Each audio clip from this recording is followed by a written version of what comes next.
Olá pessoal, bem-vindos a mais um vídeo no Elite Karate Training. Hoje trago-vos uma pessoa absolutamente incrível. O seu nome é Douglas Broz. Douglas Broz foi já bicampeão do mundo de Karate na WKF.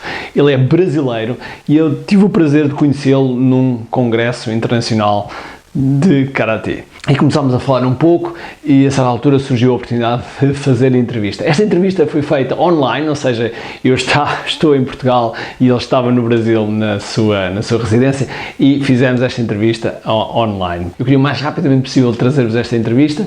É uma entrevista muito interessante porque ele desvenda algumas das coisas que ele está a fazer em direção ao objetivo máximo que é Jogos Olímpicos em 2020 no Japão. Ou como vocês sabem, o Karatê tornou-se desporto olímpico e esse vai ser o grande objetivo do Douglas e de certeza absoluta para muitos de vocês, quer sejam praticantes de Karatê desportivo, quer sejam instrutores que estão a orientar pessoas. E principalmente para os instrutores, vão ver uma forma diferente de abordar o Karatê desportivo. Vão ver algo que às vezes não é nada comum e vão ver um outro nível de profissionalismo na competição de Karatê. Não é à toa que realmente o Douglas conseguiu já os títulos que conseguiu e que continua a ter o percurso que tem.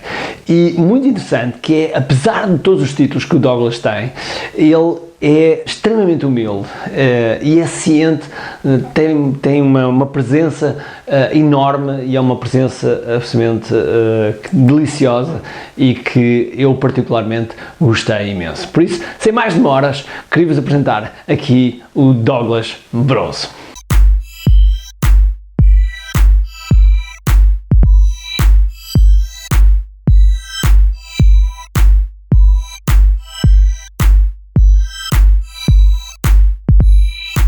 Olá pessoal, hoje temos aqui um convidado muito especial. O seu nome é subejamente conhecido no mundo do Karatê, principalmente no mundo do Karatê desportivo. O seu nome é Douglas Broz. Douglas, muito obrigado por estares aqui. Obrigado. Antes de mais, deixa-me perguntar, qual foi a razão pela qual começaste a fazer Karatê? Bom, primeiro, obrigado pelo convite de poder falar um pouco da minha carreira. E um pouco da minha trajetória dentro do Karatê. Bom, comecei muito novo, comecei com 7 anos de idade e motivado por filmes, eu gostava muito de lutas e próximo da minha casa tinha uma academia de Karatê, onde eu me matriculei e treinei lá por 2 meses, mais ou menos. Nem cheguei a me formar faixa amarela, nada. Mas já tinha comprado um kimono, já tinha começado aí os primeiros passos no Karatê, foi no Estilo Vado-Ryu, mas foi muito pouco tempo, foi 1 mês, 2 meses. E nessa mesma época, o professor Eduardo, que foi o meu primeiro professor, ele chegou de São Paulo com a proposta de incluir o Karatê no colégio, de muita coincidência, no colégio onde eu estudava. Fantástico. Então, acabei que troquei a academia pelo colégio, porque aí toda a logística ficava mais fácil. Claro. Como os alunos do colégio, eles que já pagavam mensalidade, teriam um karatê extracurricular, então não precisaria pagar mensalidade, não precisaria pagar nada, eu acabei ficando lá e acabei começando karatê dentro da escola, dentro do colégio, e fiquei lá por muito tempo. Depois eu saí do colégio, mas continuei treinando no local. Depois tiveram outros trocas de locais, e aí depois que eu entrei principalmente na vida esportiva e de alto rendimento profissional, aí mudou um pouco a minha rotina. Muito bom, muito bom. Quer dizer, começaste a fazer Vado-Ryu, é isso? Isso, eu comecei, o primeiro mês foi no estilo Vado-Ryu, mas foi o suficiente para aprender 1 ou 2 socos, nem o primeiro kata eu tinha aprendido ainda, e depois eu fui para o Shotokan. Muito bem, muito bem. Então, e começaste aos 7 anos, hoje tens que idade? 31 anos. E com que idade é que começaste depois a fazer a competição? Acho que com 7, 8 anos mesmo, após eu iniciar a prática, 6 meses depois, eu já participei de uma primeira competição, que foi uma competição interna, uma competição da cidade interna. E aí foi a minha primeira competição. Então, com 8 anos, 7, 8 anos mesmo, eu já tinha participado da minha primeira competição, ganhei tanto na categoria de kata quanto na categoria de comitê, e aí fui pegando gosto. Já agora, aproveitando isso, hoje em dia ainda continuas a fazer kata em termos esportivos ou só fazes comitê? Não, hoje eu me especializei em parte de comitê, então hoje o meu treinamento ele demanda muito tempo, então eu me especializei na parte de comitê, e quando a gente fala hoje na parte esportiva, né, eu até brinco que são dois diferentes esportes, o kata e o comitê, então eles são completamente, por mais que um fundamente o outro, quando a gente coloca ele na parte esportiva é completamente diferente. São valências físicas diferentes que tem que trabalhar, então eu acabei me especializando no comitê, que foi onde eu tive, entre aspas, os meus melhores resultados no início e acabei gostando mais. Muito bem. Em relação ao comitê, ou em relação às competições, aliás, qual foi a primeira grande competição que achas que foi o teu título que fez a virada em termos competitivos? Eu acredito que foi o meu princípio da carreira em 99, que foi quando eu foi a primeira vez campeão nacional, primeira vez campeão brasileiro. Até aquele momento, eu gostava mais de kata do que de comitê. Eu sempre fazia os dois, mas eu lembro que eu treinava muito mais para ser campeão no kata do que para ser campeão no comitê. Então, naquele ano, eu lembro que eu disputei o kata, eu acabei ficando em 4º ou 5º no campeonato nacional, e depois tinha que lutar e eu não queria lutar. Eu fui lutar obrigado, não queria participar da luta. E aí acabei participando da luta e ganhei. Então ali eu comecei como foi o meu primeiro título, eu lutei muito bem, ali eu comecei a me dedicar mais ao comitê, e ali acho que foi o título que mudou a minha carreira no sentido de começar a me profissionalizar, de começar a pensar. Eu tinha 13 anos na época, mas já estava começando a levar mais a sério. Muito bem. Então, e depois, o teu primeiro título da WKPF foi em 2000 e... Mundial WKF, meu primeiro título foi em 2008. 2008. Em Tóquio. Foi minha primeira medalha em campeonatos mundiais, foi minha medalha de bronze. Então, foi o meu segundo campeonato mundial. Meu primeiro campeonato mundial adulto, o sênior, tinha sido na Finlândia, em 2006, mas eu acabei perdendo na primeira rodada. E em 2008 eu voltei já mais forte, aí tive a primeira medalha de bronze em campeonato mundial. Então, o que é que fez? O que é que tu fizeste para que em apenas 2 anos, de 2006 a 2008, passaste de perder numa primeira rodada para chegar à medalha? Bom, eu mudei muita coisa. Eu lembro que em 2006, quando eu cheguei no campeonato na Europa, foi a minha primeira competição na Europa. O ritmo de luta e o estilo de luta era completamente diferente do que eu fazia. Completamente diferente. Então, eu tinha grande habilidade técnica, mas o tipo de luta, a questão técnica era muito diferente do que eu pensava. Coisas que eu não sabia nem que se poderia usar na época, se utilizavam. Então, por exemplo, a questão do clinch, nós não tínhamos nem conhecimento aqui no Brasil que a luta no clinch ela ainda poderia ser desenvolvida, ou que alguns tipos de projeções na época era permitido, projeções onde você agarrava as 2 pernas do adversário e derrubava, coisas que a gente não tinha noção. Nós tivemos o primeiro impacto em 2006. E isso para mim me marcou muito, porque eu falei, olha, eu mudo a minha forma de treinar, porque da forma que eu estou treinando, da forma que eu achava que era correto, que eu tinha aprendido aqui no Brasil, era um karatê muito forte, mas não era um karatê competitivo, né? Então eu acabei modificando algumas coisas, principalmente durante esses anos de treinamento, para deixar o meu karatê mais competitivo a nível de Europa. E aí eu acho que eu mudei isso em 2 anos e consegui ter o primeiro bom resultado em 2008. Se pudesses pegar em 3 dicas, 3 sacadas, quais seriam as 3 ideias base que fizeram esses 2 anos? Bom, eu acredito que acho que a análise, eu analisei muito.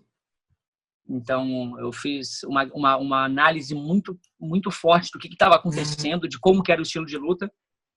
Então, eu analisei. Eu comecei a treinar nesse mesmo ritmo.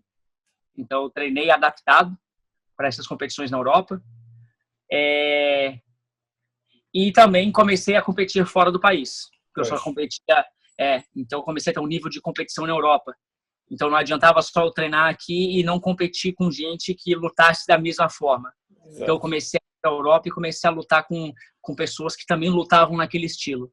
Então, automaticamente, eu fui aprimorando as minhas qualidades. Muito bom. Isto realmente, quando nós começamos a saltar fora do país, parece que um novo mundo se abre completamente. Verdade. Isso é verdade. E a primeira competição mundial que eu fiz foi em 1989, na Suíça. E também cheguei lá, a primeira eliminatória, e fui a primeira rodada, também fui logo. E era realmente uma nova realidade. Nova realidade é impressionante. Então, falaste há bocado que começaste a ver outras pessoas.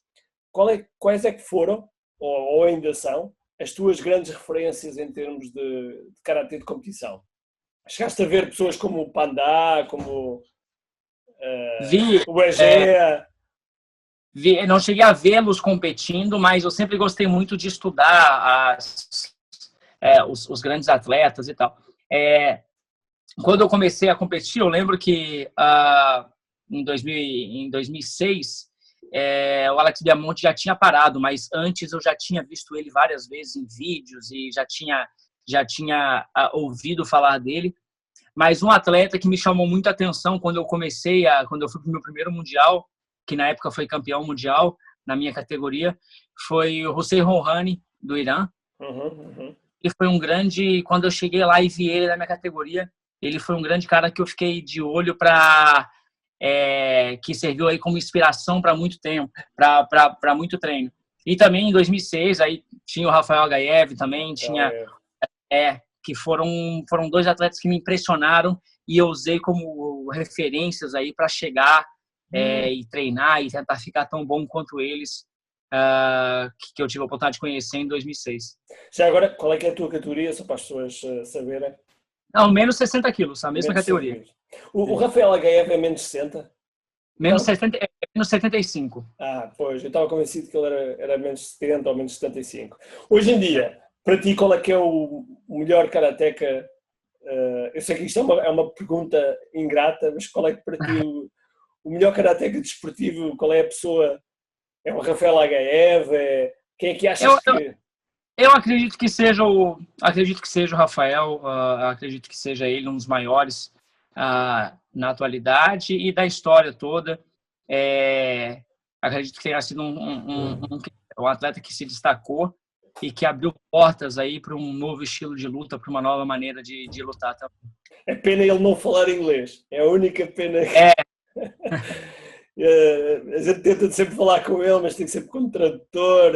É complicado, né? É complicado.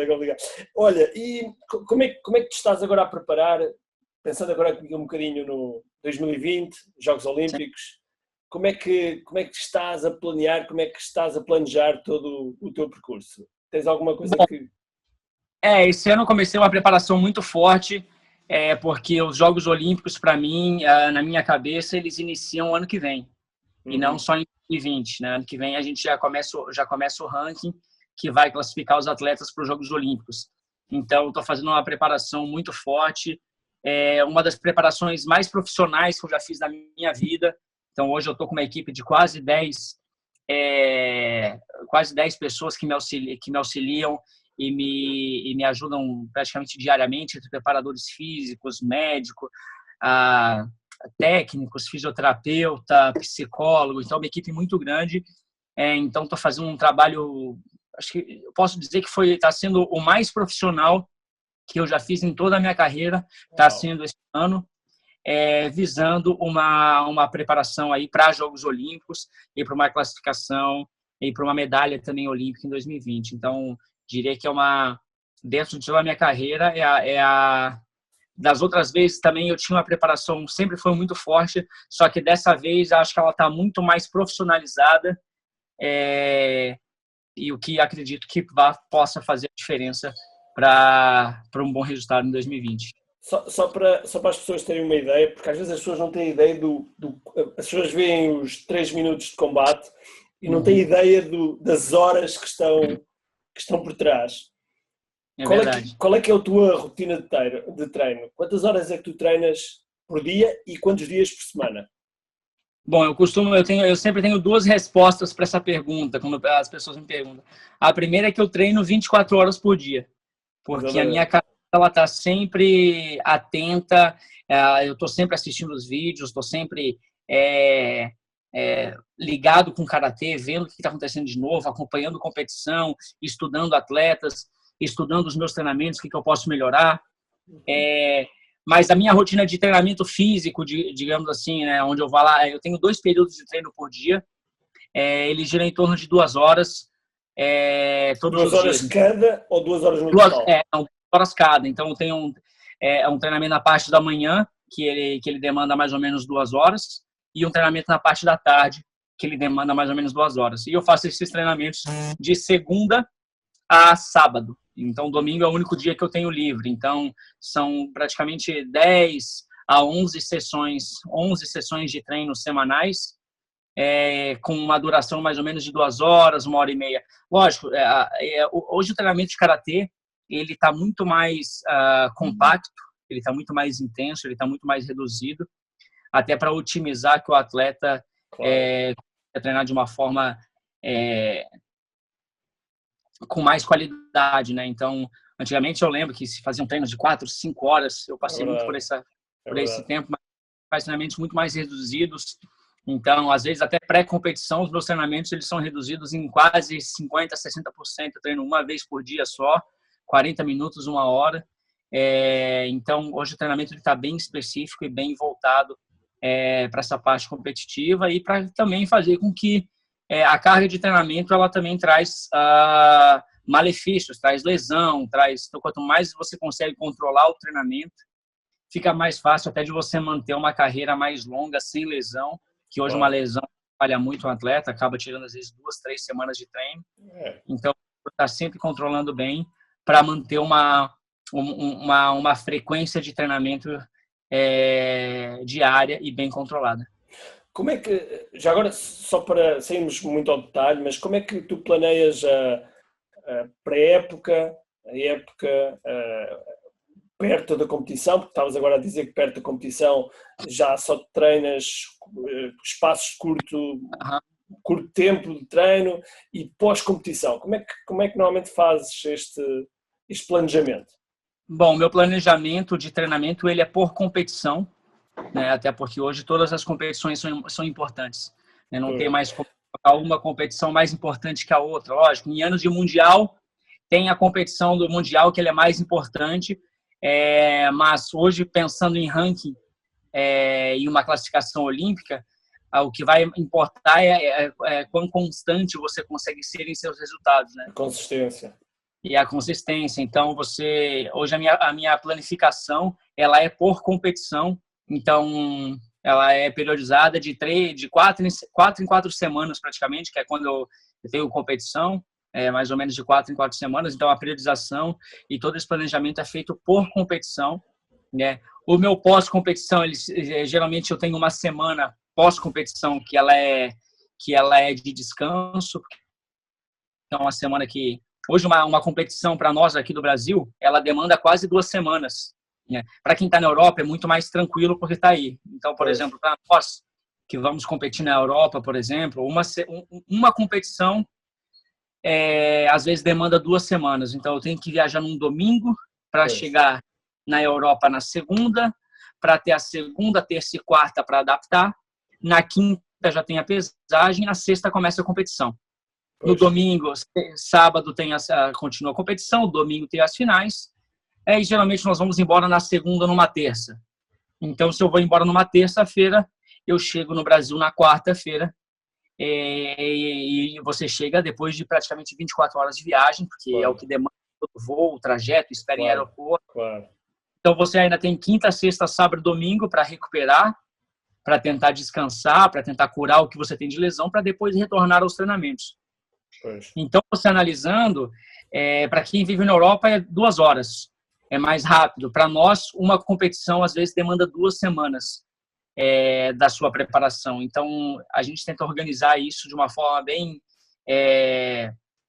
planejada para que esse tempo que a gente gasta com aclimatação e com volta e com viagem seja bem planejado para que a gente consiga participar do maior número de competições na Europa possível. Qual é o número de competições que normalmente fazes num ano?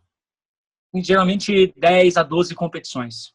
Portanto, é quase mesmo uma por mês, não é? Então vamos lá, tem quase uma por mês e geralmente praticamente são todas na Europa. Então, se uma competição me toma 2 semanas, uma por mês, me sobram 2 semanas por mês para treinar. Exato. Para treinar e para, né? Porque a semana pré-competição é uma semana onde não se treina tanto, né? Uma semana pós-competição é uma semana também onde não se treina tanto, ainda mais a gente que está voltando de viagem. Claro. Então, sobram 2 semanas realmente de treino e as outras 2 semanas acabam que você tem que começar a controlar porque tem viagem, depois volta. Então, parece pouco às vezes, 11, 12 competições, uma competição por mês, mas talvez para quem esteja aí na Europa, uma competição por mês é muito pouco, porque você viaja 2 horas, está na competição na Europa. Para nós, uma competição por mês, ela demanda, às vezes, 2 semanas. Quer dizer que competições mesmo no Brasil, quantas é que normalmente fazes? No Brasil, geralmente eu participo de 1 ou 2 competições, que são competições obrigatórias.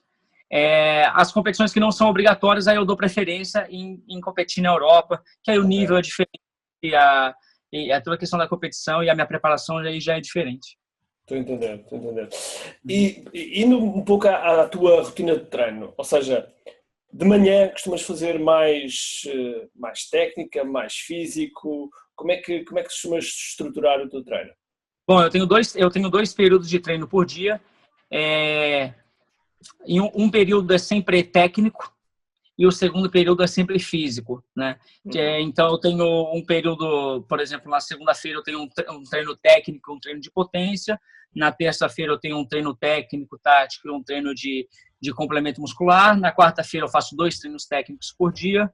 Na quinta-feira um outro treino técnico e um treino de complemento muscular. E na sexta-feira um treino técnico, um treino de potência muscular. E no sábado o treinamento técnico. Então é mais ou menos a minha planilha. E aí, lógico, dentro do treino técnico a gente vai planejando. Quando está mais próximo de competições, esses treinos técnicos eles mudam bastante para treinamentos estratégicos específicos para alguns adversários.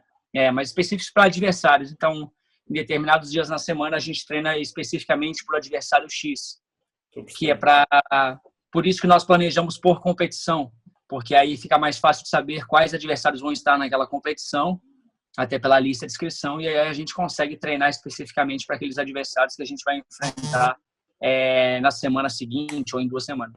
Muito bem. Eu não sei se provavelmente conheces o Sensei Oliva, que foi... Sim, claro. O Sensei Oliva dizia-me que cada vez mais a especialização, até mesmo ao nível de técnicas, ou seja, o escolher muitas técnicas é cada vez mais uma realidade. Quais é que são as tuas técnicas favoritas ou aquelas técnicas que tu gostas de treinar mais e que sentes que quando é preciso aquela arma, ela está lá? Bom, eu treino bastante e gosto muito de Kizami-Zuki. É uma técnica que eu tenho treinado bastante e que fez muita diferença e faz muita diferença nas minhas lutas. Só que agora eu estou tentando treinar, especializar também em outras, porque a maioria dos atletas já conhece. Então, estou tentando mudar, fazer até com outras bases, com outras variações. Mas a técnica que eu mais utilizo hoje é o Kizami-Zuki. É uma das técnicas que eu mais treino. E se tivesse que botar uma principal, seria ela, que é uma técnica que eu mais utilizo. É interessante dizer isso, porque tu tens uma técnica de pernas muito forte. Muito forte. Consegues mexer as pernas muito bem. Eu, por acaso, estava à espera que fosses dizer... Mawashi Shigeru, Ura Mawashi. Mas, Não, mas isso nota-se o campeão que há em ti, que é preciso marcar ponto. E, portanto, sim, sim. isso é o Não, principal. eu treino bastante. A minha segunda técnica favorita, que eu treino mais, daí é o Uramawashi, que eu gosto de treinar bastante também. Porém, lógico, depende muito da situação. Exato. Depende muito, e hoje, quanto mais conhecido você fica, mais difícil de você conseguir aplicar suas técnicas, porque os adversários já estão preparados. Então, às vezes, por mais que você treine e seja especialista em uma só técnica ou em duas técnicas, os seus adversários estão estudando você, eles sabem que você tem aquela técnica, então você tem que dar um jeito de alterar, não alterar a técnica, não somente a técnica, mas alterar o momento que você vai fazer aquela técnica, às vezes é mais importante do que a própria técnica, né? O momento exato de fazer a técnica. Sem dúvida, sem dúvida.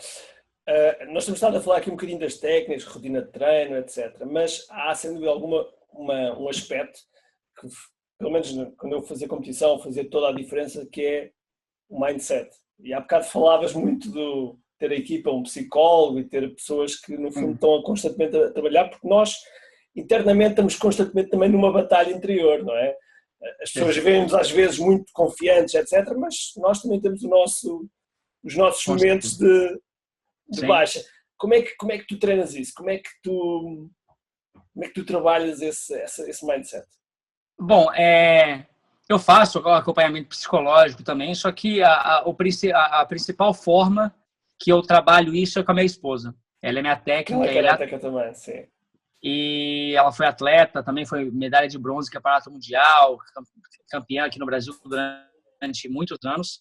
E fica mais fácil, às vezes, eu conversar com ela do que, às vezes, com um psicólogo. Um psicólogo, logicamente, ele tem as técnicas para utilizar com você, mas ela acaba, às vezes, sendo uma das minhas maiores auxiliadoras nessa questão de treinar essa parte psicológica, tendo em vista que ela já conhece a minha forma de treinamento, ela sabe realmente o que eu sinto ali dentro, porque ela está na cadeira. Então, eu procuro trabalhar isso muito com ela e ela tem me dado um suporte muito forte para trabalhar essa parte psicológica. E como você disse, eu também concordo. Hoje, num atleta, ela é mais importante que a parte técnica. Mais importante que a parte técnica. Se você tem uma técnica que não é tão boa, mas tem uma boa cabeça, sabe o momento exato de usar e consegue ter uma confiança para isso, eu acredito que essa confiança mental e esse treino psicológico, ele supera a sua questão técnica. É verdade, eu concordo inteiramente com isso. É que eu vi, às vezes, atletas que eram, até do ponto de vista técnico, eram um pouco fracos, mas eram tão fortes cá em cima que conseguiam ganhar e que levavam a dela à frente. Isso realmente é super, super interessante. Olha, qual foi a derrota em que tu aprendeste mais? Eu acho que eu lembro, quando eu falo de derrota, que eu aprendi mais foi em 2007, nos Jogos Pan-Americanos. Foi o meu primeiro Jogos Pan-Americanos e foi realizado no Brasil, no Rio de Janeiro. E eu perdi uma luta, tomei um chute no rosto, faltando 3 segundos para acabar a luta que eu estava ganhando. Era uma semifinal. E por ser uma competição no Brasil, serem os Jogos Pan-Americanos no Brasil, aquela derrota me marcou muito. E eu aprendi muito. E, claro, aprendi com todas as derrotas, né? Mas aquela, acho que, como foi a primeira da minha carreira mais impactante, eu acredito que foi a que eu mais aprendi. Excelente, excelente. E costumas, quando estás para a competição e porventura estás num momento em que estás a perder ou o combate está tenso, provavelmente estás a perder 1-0, 2-0, o que é que passa na tua cabeça? O que é que passa na tua cabeça para reagires a um momento mais adverso, mais difícil? Se calhar numa meia-final, como estavas a dizer. Como é que normalmente reages nessa situação? Como é que vais buscar aí o teu ki? Bom, eu comecei depois principalmente dessa derrota e de algumas outras, eu aprendi a controlar mais esta ansiedade. Logicamente, se eu estou perdendo de 2-0, mas e faltam poucos segundos para acabar a luta, é um tipo de ação que eu vou ter que fazer. Mas eu consigo hoje, com mais estratégia, com mais calma, por mais que eu comece perdendo uma luta de 1, 2, 3 pontos. Uma vez eu cheguei a começar um campeonato pan-americano perdendo de 6 pontos. E em 2 minutos, com calma e com tranquilidade, eu consegui reverter o placar e ganhei a luta no final. Mas eu acredito que quando acontece esse tipo de situação, eu procuro me manter calmo e raciocinar, usar mais a cabeça do que a emoção, né? Porque a gente começa a se abater com a derrota, porque está perdendo, mas às vezes esquece de olhar no cronômetro e ver que falta ainda 1 minuto de luta ou 2 minutos. Um soco ele demora menos de 1 segundo, então você tem muito tempo, e se você souber usar o momento certo, tem muito tempo para recuperar essa luta, tem muito tempo para virar. Então, a primeira coisa que eu procuro fazer é não me abater com esse placar atrás e procurar buscar a melhor situação. Lógico, tudo isso vai depender se falta 10 segundos para acabar a luta, se falta... Claro. Mas, ao mesmo tempo, eu procuro, mesmo se falta 10 ou se falta 5, eu procuro estar sempre raciocinando o que eu posso fazer. Mas, em alguns momentos, em alguns momentos, é muito mais instintivo. O Campeonato Mundial, em 2010, quando eu ganhei nos últimos 3 segundos, com um chute na cabeça, foi muito mais instintivo do que pensado. Então, faltavam 3 segundos, eu tinha que fazer alguma coisa, e eu fui para cima e acabou instintivamente saindo aquilo. E então, nessa parte foi muito mais instintiva. Muito bem. Já sabemos que um dos teus objetivos é a medalha em 2020, mas quais são os teus grandes objetivos nos próximos 10 anos? Bom, eu tenho... Hoje eu trabalho tenho uma empresa aqui no Brasil, eu sou distribuidor da Arauasa aqui, que foi a primeira marca que me patrocinou. Então, eu gostaria de conseguir, através da empresa e através dos anos, apoiar muito mais atletas de uma forma que eu não fui apoiado, mas conseguir dar mais suporte para esses atletas de karatê, que eu sei o quanto que trabalham, o quanto que treinam, e às vezes falta apoio, às vezes falta incentivo, e muitas das vezes eu passei por isso. Então, até hoje eu tenho às vezes dificuldade para se eu vou viajar ou não, por falta de apoio. Então, uma das minhas questões é conseguir fazer isso, eu conseguir auxiliar mais ainda os atletas, conseguir, quem sabe, auxiliar o karatê após a minha saída como atleta, mas auxiliar o karatê também de outra forma, seja em qualquer outra forma, mas está dentro do karatê, para conseguir fazer com que o karatê, assim como fez diferença na minha vida e me ajudou a ser uma pessoa melhor, que eu consiga tentar disseminar o nome do karatê para que o karatê faça diferença na vida das outras pessoas, talvez não formando só atletas, mas através da sua filosofia e ajudando as pessoas a serem melhores, que eu acredito que é o que fez muita diferença para eu conseguir chegar hoje onde eu cheguei. Sem dúvida, sem dúvida. Olha, e há bocado falavas quando te retirares, quando é que achas que estás a pensar retirar-te da competição? Então, eu penso, após os Jogos Olímpicos, eu penso em encerrar. Então, seria, eu vou estar, até os Jogos Olímpicos, eu vou estar com 34 anos, então seria para mim, eu ali, acho que a porta para eu fechar e encerrar, se Deus quiser, com uma chave de ouro. Oxalá que sim, oxalá que sim. Muito bom, muito bom. Olha, já agora, não sei só para as pessoas saberem, tu tens neste momento um dojo teu, dás aulas, não, treinas só, como é que... Não tenho um dojo, hoje eu trabalho muito com seminários no mundo inteiro, okay. Então eu procurei me especializar, eu sou formado e graduado em Educação Física e Esporte, então eu procurei me especializar na área esportiva e em metodologia de treino, para com que eu utilizasse isso para mim e, ao mesmo tempo, mais para frente, conseguisse ajudar as outras pessoas, mostrando um pouco da forma com que eu penso e treino. Então, hoje eu dou seminários no mundo inteiro, então treino, participo de competições, então não tenho tempo de dar aula diariamente, mas eu tenho aqui existe um ginásio aqui onde a gente faz o nosso treinamento e tem uma equipe de treino, uma equipe reduzida de 4, 5 pessoas que treinam diariamente comigo, que alguns não têm o mesmo objetivo, mas estão lá treinando, outros têm o mesmo objetivo, que o mais difícil hoje no treinamento é isso, é achar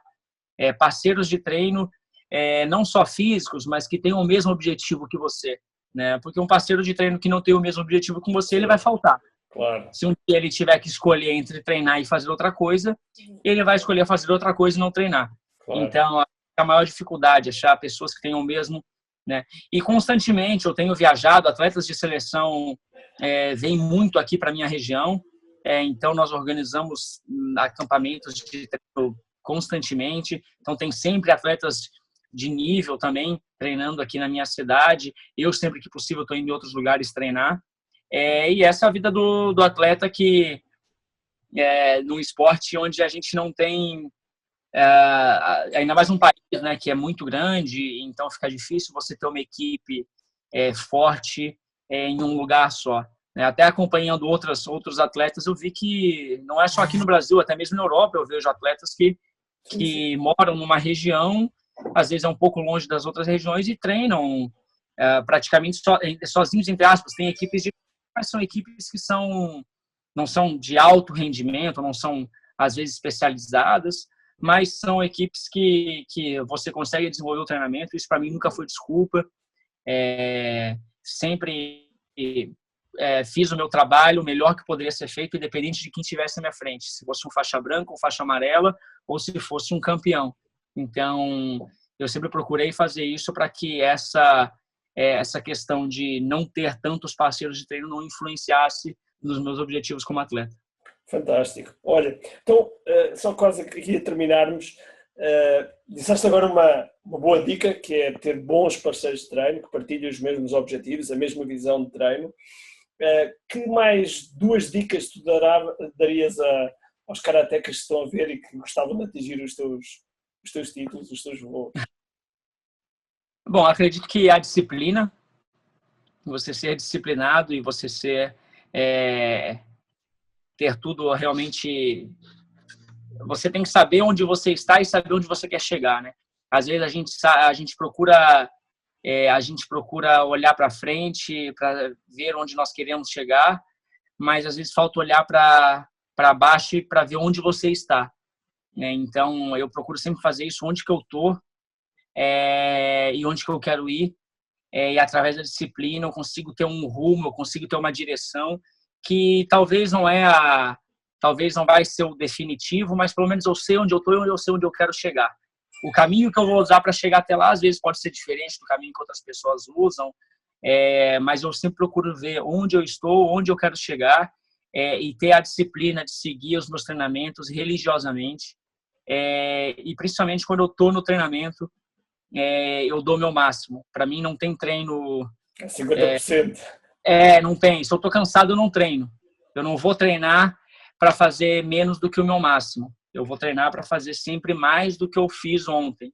Então, acho que essa sempre foi uma grande característica minha. Eu nunca treinei a 50%, eu nunca treinei... O meu treino sempre foi a 100%, a 200%, sempre foi querendo melhorar dia a dia. Então, acredito que essa talvez seja... Fantástico. Meu histórico, mas serve talvez como uma dica aí para quem quiser. Sem dúvida. Isso é o Kaizen, não é?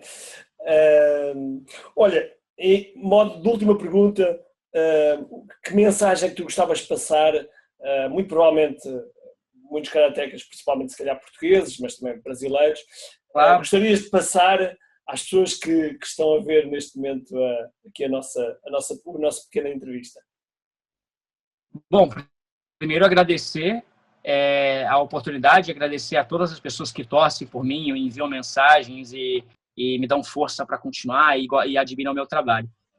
Agradecer a essas pessoas e, em segundo, dizer que você pode realmente conseguir o que você quiser se você realmente trabalhar, se você realmente tiver disciplina e se você realmente quiser isso. Então, independente do seu objetivo, seja dentro do karatê ou fora, com uma boa organização, com disciplina, com realmente você querendo aquilo, você pode conseguir qualquer coisa, não existe impedimento. Eu sempre fui uma pessoa que eu nunca arranjei desculpa. Para mim, falta de apoio nunca foi desculpa para eu não ser campeão. Para mim, falta de uma equipe boa para treinar diariamente também nunca foi desculpa. Então, nunca achei desculpa para dizer o porquê que eu não consegui. Eu sempre fui atrás para achar alguma forma de conseguir fazer aquilo. E, às vezes, as coisas são mais simples do que parece.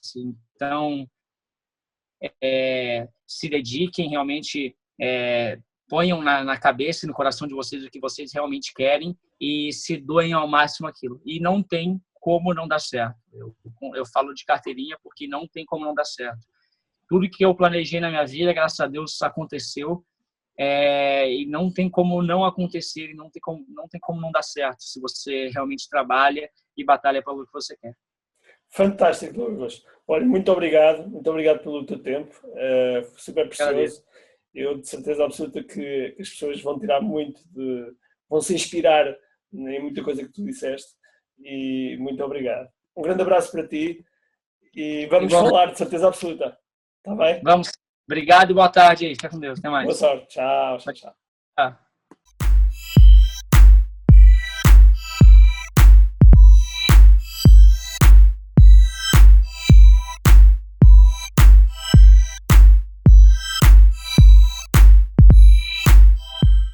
Bom, espero que tenham gostado desta entrevista. Eu particularmente gostei imenso de estar com o Douglas e se vocês gostam deste canal, subscrevem aí, cliquem nesse lado ou então vão a elitecaratetraining.com e registrem lá o vosso nome e e-mail para podermos estar em contacto e assim enviar-vos sempre novidades, ok? Por isso espero que tenham um grande dia, cheio de força, cheio de energia e acima de tudo, com muito quê. Até à próxima.